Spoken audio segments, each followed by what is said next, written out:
আমাদের দেশে বহু মানুষ জাকাত দেন না, তাদের ইমান নাই।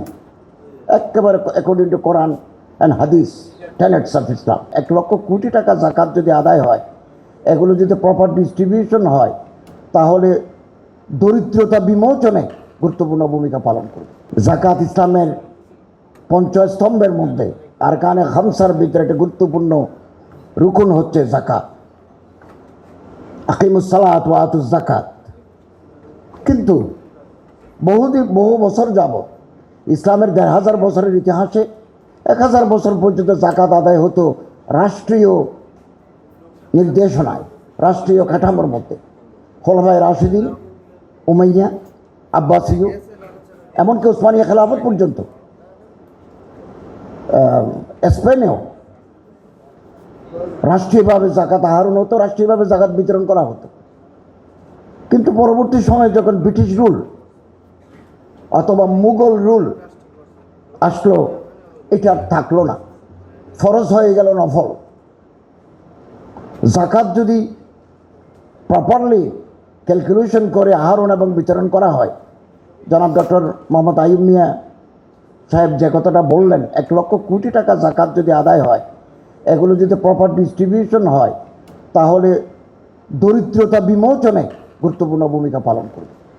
কাদাল ফকরা ইয়াকুনা কুফরা, অভাবের কারণে মানুষের স্বভাব নষ্ট হয়, এগুলো আমরা দেখেছি। আমাদের দেশে যত যৌনকর্মী আছেন, আমরা এদেরকে দৌড়াই, মারি, আমরা কোনোদিন ভাবি না তার পেটে ভাত আছে কিনা।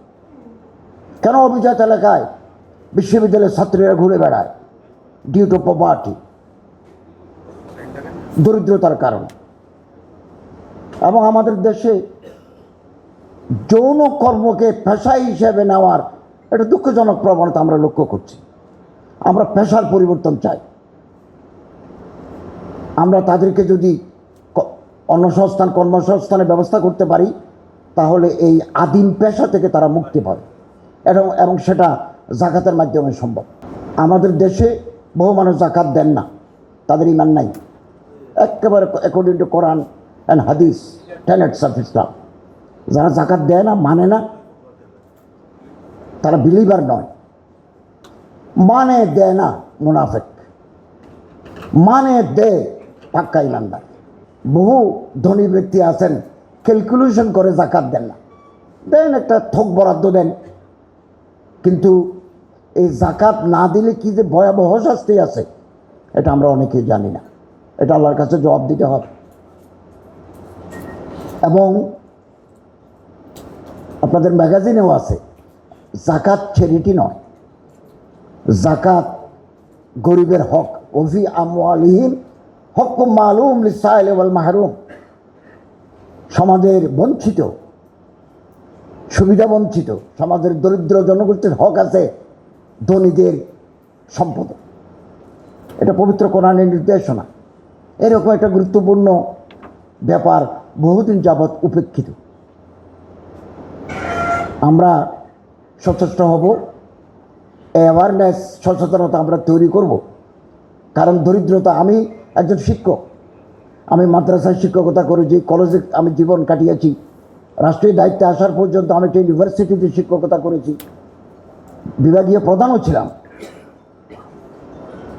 এক মেয়ে পাস কোর্সে পড়ে, সে আমার এসে বলল, স্যার আপনি আমার বই কিনে দেন না। আমাকে এই কথা আর কোনোদিন কেউ বলে নাই। তো কেন বই?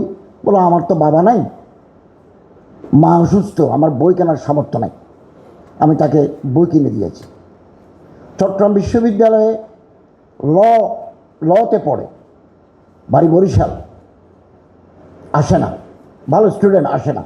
কেন আসে না? টিচার ফোন করে জিজ্ঞাসা বললো, স্যার চট্টগ্রাম বিশ্ববিদ্যালয়ে হলে থাকার বা কটেজে থেকে পড়াশোনার অর্থ আমার নাই, আমার ভাত খাওয়ার টাকা নাই, আমার বাবা ভেন্ডারি চালায়, আমি তাকে হেল্প করি। পরে টিচাররা, ওই ডিপার্টমেন্টের বহু অ্যালামনাই এখন জজ, ওনাদেরকে বলে তার লেখাপড়ার ব্যবস্থা করে দিয়েছেন। সমাজে এরকম অনেক মানুষ আছে যারা লেখাপড়া করতে পারে না, যারা যৌন পেশায় লিপ্ত। এই যে অপরাধ, এই যে কবিরা গুনাহ করছি, এর থেকে মুক্তির পথ যথাযথভাবে জাকাত আহরণ, জাকাত বিতরণের ব্যবস্থা করা।